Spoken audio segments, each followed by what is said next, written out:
Hello friends, welcome you all to my channel. दोस्तों, आज के वीडियो में हम डिस्कस करेंगे एक रेलवे के एक इम्पॉर्टेंट एग्ज़ाम्स के बारे में, दैट इज़ जीडीसी के बारे में हम डिटेल में डिस्कस करेंगे। और जीडीसी से एक रेलवे में एक ऐसा एग्ज़ाम है जिसके थ्रू कोई नया रिक्रूटी किसी भी पोस्ट पे जा सकता है, मतलब it is open to all the railway employees. तो जीडीसी के बारे में हम देखेंगे कि जीडीसी क्या होता है बेसिकली, और इसमें कौन कौन अप्लाई कर सकते हैं। इसके अलावा हम देखेंगे दोस्तों कि एग्ज़ाम का क्या प्रोसेस होता है, किस तरह से आपको अप्लाई करना है। इसके अलावा हम देखेंगे हु कंडक्ट्स जीडीसी कौन कंडक्ट करता है। हम एंड में देखेंगे कि एग्ज़ाम का नोटिफिकेशन कैसे निकलता है और एंड हाउ टू अप्लाई कैसे करना है। तो बेसिकली जीडीसी का सबसे बड़ा बेनिफिट है कि जीडीसी के थ्रू रेलवे का कोई भी एम्प्लॉय किसी भी पर्टिकुलर पोस्ट पे जा सकता है। इसके कुछ एक्सेप्शंस हैं जो हम इस वीडियो के माध्यम से देखेंगे। तो दोस्तों, इस वीडियो को अंत तक देखिएगा, हम जीडीसी से रिलेटेड डिटेल डिस्कशन करेंगे। तो आइए हम वीडियो को स्टार्ट करते हैं। दोस्तों, जीडीसी का मतलब जो है, GDC means general departmental competitive examination. तो ये बेसिकली जनरल एग्ज़ाम होता है, जनरल डिपार्टमेंटल, किसी भी डिपार्टमेंट का एक जनरल एग्ज़ाम रहेगा। एंड कॉम्पिटिटिव एग्जामिनेशन होता है जिसमें कि रेलवे के जितने भी एम्प्लॉयज़ हैं they can participate in that particular exam.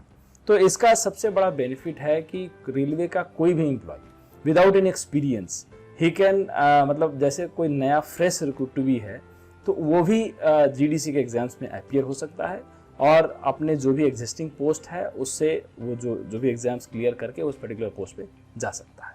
तो ये एग्ज़ाम दोस्तों 1993 में स्टार्ट हुए थे and it is still continuing, and these exams are conducted to engage the existing bright candidates into required railway services through exams। मतलब railway में जो भी ब्राइट कैंडिडेट्स हैं जो कि हायर करियर प्रोग्रेशन चाहते हैं तो वो इस एग्जाम्स के थ्रू ऊपर के पोस्टों पे आराम से जा सकते हैं। दोस्तों, इसमें any railway employee can participate, कोई भी रेलवे का एम्प्लॉय पार्टिसिपेट कर सकता है। इसके अलावा जेडीसी जो एग्जाम होता है it is conducted by RRC, that is railway recruitment cell. तो ये हम डिटेल में देखते हैं कि किस तरह से जीडीसी का प्रोसेस रहता है। तो दोस्तों, रेलवे के बारे में एक बात बता दूं कि रेलवे में जो भी वैकेंसीज रहती हैं, दोस्तों रेलवे का जो रिक्रूटमेंट प्रोसेस है उसमें 50% जो कोटा होता है वो डायरेक्ट रिक्रूटमेंट कोटा होता है। डायरेक्ट रिक्रूटमेंट में रेलवे जो ओपन मार्केट है आरआरबी के थ्रू, रेलवे रिक्रूटमेंट बोर्ड के थ्रू ओपन मार्केट से कैंडिडेट्स को रिक्रूट करती है डायरेक्ट एग्जामिनेशन के थ्रू। इसके अलावा जो बाकी का जो 50% जो कोटा रहता है वो प्रमोशन कोटा रहता है। प्रमोशन में जो भी एग्जिस्टिंग एम्प्लॉयज़ हैं जो कि लोअर ग्रेड में हैं वो पार्टिसिपेट कर सकते हैं। तो इसमें क्या होता है दोस्तों, जब भी 50% डायरेक्ट कोटा है उसमें से अगर कुछ वैकेंसीज मतलब खाली रहती हैं, जैसे रेलवे में जब भी एग्जाम्स होते हैं तो कुछ ना कुछ vacancies over the long run वो खाली रह जाती हैं। तो उन वैकेंसीज को फिल करने के लिए जीडीसी का एग्ज़ाम कंडक्ट किया जाता है। तो बेसिकली 25% तक के जो वैकेंसीज रहते हैं उसको जीडीसी के थ्रू फिल किया जा सकता है। तो this is what is the process. और इसमें जो है डिवीजन पर्टिकुलर पोस्ट का, जिस पर्टिकुलर पोस्ट का वो एग्ज़ाम कंडक्ट करना चाहते हैं वो रिक्वायरमेंट जोन को देते हैं। एंड जोन जो है जब सभी डिविजन्स के पोजिशंस लेके कंसोलिडेट करता है एंड देन वो रिक्वायरमेंट जो है आरआरसी को भेजता है and RRC conducts the exams. RRC जो है एग्जाम्स कंडक्ट करती है। तो this is what is the process of GDC. अब हम एलिजिबिलिटी देख लेते हैं कि कौन कौन कैंडिडेट्स एक्चुअली एलिजिबल रहते हैं जीडीसी एग्जाम्स के लिए। तो इसमें जीडीसी जो एग्जाम्स रहता है, all the candidates are eligible with required educational qualification. यहाँ सबसे जो मिनिमम आइटम है वो है कि एजुकेशनल क्वालिफिकेशन आपको एक पर्टिकुलर रिक्वायर्ड है इस पर्टिकुलर जीडीसी में अप्लाई करने के लिए। इसमें एक्सपीरियंस की कोई ज़रूरत नहीं है। तो जैसे अगर मान लीजिए कि स्टेशन मास्टर की अगर वैकेंसी निकली हुई है तो स्टेशन मास्टर के वैकेंसी के लिए आपको ग्रेजुएट होना मस्ट है। एंड आप अगर एक्सपीरियंस नहीं भी है, या आप मान लीजिए आपने ग्रुप डी में ज्वाइन किया हुआ है, एज ए पॉइंट्समैन आपने ज्वाइन किया हुआ है एंड आपको मान लीजिए 1 महीने हुए हैं अभी ज्वाइन किए हुए, देन ऑल्सो अगर जीडीसी की वैकेंसी निकलती है तो आप उसमें अप्लाई कर सकते हैं, बशर्ते आपके एजुकेशनल क्वालिफिकेशंस फुलफिल होते हो उस पर्टिकुलर पोस्ट के। इसमें जैसे हम देखते हैं इसमें एक एक्सक्लूसन है, मतलब कुछ कुछ रेलवे के ऐसे स्टाफ जो हैं they can not participate in the GDC exams. तो वो हैं जैसे आरपीएफ के personal, they can not participate. Law assistant होते हैं, कैटरिंग सुपरवाइजर हैं, अकाउंट असिस्टेंट। तो ये जो लोग हैं वो जीडीसी एग्जाम से पार्टिसिपेट नहीं कर सकते हैं। तो ये एक इसमें एक कंडीशन जुड़ी हुई है जो कि जीडीसी एग्जाम से रिलेटेड है दोस्तों। इसके अलावा जो मिनिमम एज है जीडीसी एग्जाम्स का वो है 42 years for general category and 47 years for SC ST and 45 years for OBC। इसमें दोस्तों मेडिकल दोबारा से कंडक्ट किया जाता है क्योंकि ये एग्ज़ाम्स बेसिकली डायरेक्टली एक तरह से डायरेक्ट एग्ज़ाम्स की तरह ही होता है, तो इसीलिए यहाँ पे मेडिकल एग्ज़ाम्स दोबारा से कंडक्ट किए जाते हैं उस पर्टिकुलर पोस्ट के रिक्वायरमेंट के अकॉर्डिंग। इसमें कैसे आपको अप्लाई करना है, तो बेसिकली यहाँ पे अप्लाई करने के लिए you will apply to your controlling officer of the division में जो भी आपका कंट्रोलिंग ऑफिसर है वहाँ आप अप्लाई करेंगे। इसमें आपको पर्सनल डिपार्टमेंट जो है वो एप्लीकेशंस को प्रोसेस करता है और सारा एप्लीकेशन हेडक्वार्टर को दे देता है, अपना जो भी उसका डेजिग्नेटेड हेडक्वार्टर है वहाँ देता है। और हेडक्वार्टर जब पूरे डिवीजन से पोजीशन आ जाती है तो उसको कंसिडरेट करके RRC को भेज देता है और RRC जो है रेलवे रिक्रूटमेंट सेल ये डेट एंड टाइम नोटिफाई करता है कि कौन से पर्टिकुलर डेट में एग्जाम्स होना है। तो this is what is the process, मतलब किस तरह से आपको अप्लाई करना है।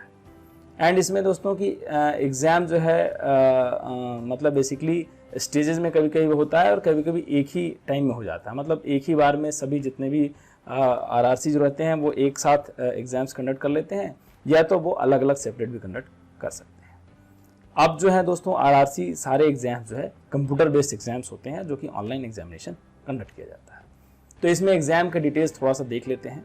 एग्ज़ाम्स के डिटेल्स में बेसिकली एक CBT एग्ज़ाम होगा, computer based test, single stage का एग्जामिनेशन होता है दोस्तों, मतलब इसमें कोई ऑब्जेक्टिव टेस्ट रहता है और इसमें वाइवा वगैरह का कोई वो नहीं है। अभी वाइवा वगैरह गवर्नमेंट ने रिमूव कर दिया है for all the group C category. Railway में जितने भी ग्रुप C कैटेगरी हैं उसमें वाइवा वगैरह नहीं होती है। इसमें जो सिलेबस रहता है दोस्तों वो RRB एग्जाम्स के इक्विवेलेंट का सिलेबस रहता है। तो बेसिकली इस एग्ज़ाम का GDC एग्ज़ाम का पर्पज़ यही है कि इसमें जो RRB के थ्रू जो कैंडिडेट्स चुने जाते हैं जो कि जिनकी क्वालिटी बहुत अच्छी रहती है, तो उस लेवल के कैंडिडेट्स को RRB बेसिकली GDC एग्ज़ाम्स के थ्रू लिया जाता है। तो इसका जो सिलेबस रहता है ऑलमोस्ट RRB एग्ज़ाम्स के सिलेबस के अकॉर्डिंग ही रहता है। एंड इसमें 100 क्वेश्चंस रहेंगे, 90 मिनट्स का पेपर रहता है दोस्तों। एंड 4 टाइप्स के पेपर रहते हैं, जैसे जनरल नॉलेज है, जनरल साइंस है, रीजनिंग एंड एप्टीट्यूड है, एंड एक सब्जेक्ट पेपर होता है। सब्जेक्ट पेपर का मतलब है कि बेसिकली जैसे मान लीजिए कि स्टेशन मास्टर का एग्जाम हो रहा है, तो स्टेशन मास्टर से रिलेटेड जितनी भी चीज़ें हैं वो भी आपको बेसिक स्टडी करके जाना होता है। उसमें जो भी ऑपरेटिंग डिपार्टमेंट से स्टेशन मास्टर के जो भी एक्टिविटीज़ रहते हैं, डिस्कनेक्शन है, वो कैसे किस तरह से लाइन क्लियर देता है, तो इस टाइप के क्वेश्चंस उसमें रहते हैं दोस्तों। तो ये मोटा मोटा देखा जाए तो GDC के बारे में पूरा डिटेल डिस्कशन है दोस्तों। एग्जाम्पल के लिए मैंने RRC NCR की एक वैकेंसी निकली हुई है जो कि GDC की वैकेंसी है, उसके बारे में हम डिस्कस करते हैं।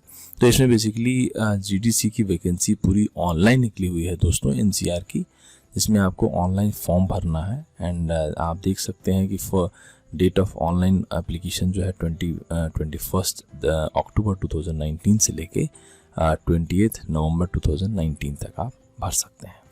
इसमें दोस्तों जितने भी रेलवे के all serving regular employees of NCR excluding RPF personal, law assistants, catering supervisors and staff of accounts department, मतलब इन 4 कैटेगरीज को छोड़कर सभी लोग इन पोस्टों के लिए अप्लाई कर सकते हैं।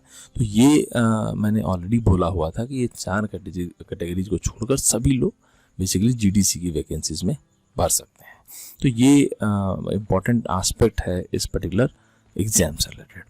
दूसरा दोस्तों, जैसे स्टेशन मास्टर की अगर वैकेंसी देखा जाए तो स्टेशन मास्टर की वैकेंसीज अगर 4200 ग्रेड में निकल रही है तो उसके लिए इन्होंने जो मिनिमम एजुकेशनल क्वालिफिकेशन रखा है वो रखा है डिग्री फ्रॉम रिकॉग्नाइज्ड यूनिवर्सिटी, मतलब आपका एटलीस्ट बैचलर डिग्री होना मस्ट है स्टेशन मास्टर कैटेगरी के लिए। उसी तरह से डिफरेंट कैटेगरीज के लिए भी इन्होंने पूरा डिफाइन किया हुआ है। जैसे गुड्स गार्ड के लिए भी इन्होंने डिग्री मांगा हुआ है। अगर उसी तरह से देखें असिस्टेंट लोको पायलट की देखा जाए तो यहाँ इन्होंने मैट्रिकुलेशन और SLC और ITI इक्विवेलेंट ये सब रिक्वायरमेंट्स मांगी हुई हैं। तो ये मोटा मोटा देखा जाए दोस्तों तो GDC से रिलेटेड जो भी रिक्वायरमेंट्स था हमने देखा। और हम थोड़ा सा आगे इस वीडियो में देखते हैं तो बेसिकली जितने डिफरेंट पोस्ट हैं उन सभी में पूरा रिक्वायरमेंट क्या रहता है, एजुकेशनल क्वालिफिकेशंस सभी में दिए हुए हैं। इसमें एक हम इम्पॉर्टेंट एस्पेक्ट को यहाँ थोड़ा सा देख लेते हैं कि बेसिकली एज लिमिट इसमें निर्धारित की गई है कि अपर एज लिमिट जनरल कैटेगरी के लिए 42 ईयर्स है, ओबीसी के लिए 45 ईयर्स है and 47 years for SC/ST candidates. तो ये एक इम्पॉर्टेंट एस्पेक्ट है, इसमें कोई एप्लीकेशन फ़ी नहीं होता है दोस्तों, ये एक बड़ी अच्छी बात है। इसके अलावा एक बेसिक इंस्ट्रक्शंस ये भी दिया हुआ है कि इसमें बेसिकली कौन कौन एलिजिबल वर्किंग इन कौन से ग्रेड पे में एलिजिबल है। तो इसमें बेसिकली जो लोअर ग्रेड पे के जितने भी लोग हैं, जो भी GDC हो रही है, तो जो भी पर्टिकुलर पोस्ट की हो रही है, जैसे स्टेशन मास्टर की हो रही है, तो उसमें जो लोअर ग्रेड पे के हैं, जैसे पॉइंट्समैन है, जैसे ग्रुप डी डिफरेंट स्टाफ्स हैं, जैसे टेक्नीशियंस हैं, तो वो सभी आराम से भर सकते हैं, कोई भी भर सकता है। इसके अलावा अगर सेम लेवल में है तो सेम लेवल में जो परमिशन है वो non safety to safety category post, जैसे मान लीजिए स्टेशन मास्टर की लेवल 6 की वैकेंसी है और ऑलरेडी कोई बंदा लेवल 6 की वैकेंसी में वर्क कर रहा है, जैसे मान लीजिए कोई JEE सिग्नल के पोस्ट पे वर्क कर रहा है और वो जो है स्टेशन मास्टर की पोस्ट पे भरना चाहता है, वो भर सकता है क्योंकि ये सेफ्टी टू सेफ्टी जा रहा है, ठीक है। तो ये इसमें कोई दिक्कत नहीं है। तो इसी तरह से नॉन सेफ्टी टू सेफ्टी भी जा सकता है। तो यहाँ प्रेफरेंस जो दी गई है दोस्तों, बेसिकली सेफ्टी कैटेगरी को ज़्यादा प्रेफरेंस दी गई है अगर सेम लेवल में कोई पर्सन अपना सर्विस चेंज करता है। तो ये मोटा मोटा देखा जाए दोस्तों तो GDC से रिलेटेड डिटेल डिस्कशन था इस वीडियो में। इस वीडियो में हमने GDC रिगार्डिंग डिफरेंट एस्पेक्ट्स को, कैसे एग्जाम होता है, सभी चीज़ों को देखा। आशा करता हूँ आपको ये वीडियो अच्छा लगा होगा। वीडियो अच्छा लगा हो तो इसे लाइक करें, शेयर करें और कमेंट बॉक्स में कमेंट करें। इसके अलावा इस चैनल पर नए हैं तो चैनल को सब्सक्राइब करें और बेल आइकन को अवश्य हिट करें ताकि रेलवे से रिलेटेड अपडेटेड वीडियोज आप तक सबसे पहले पहुंच सके। बहुत बहुत धन्यवाद दोस्तों। Have a good day, bye bye, take care.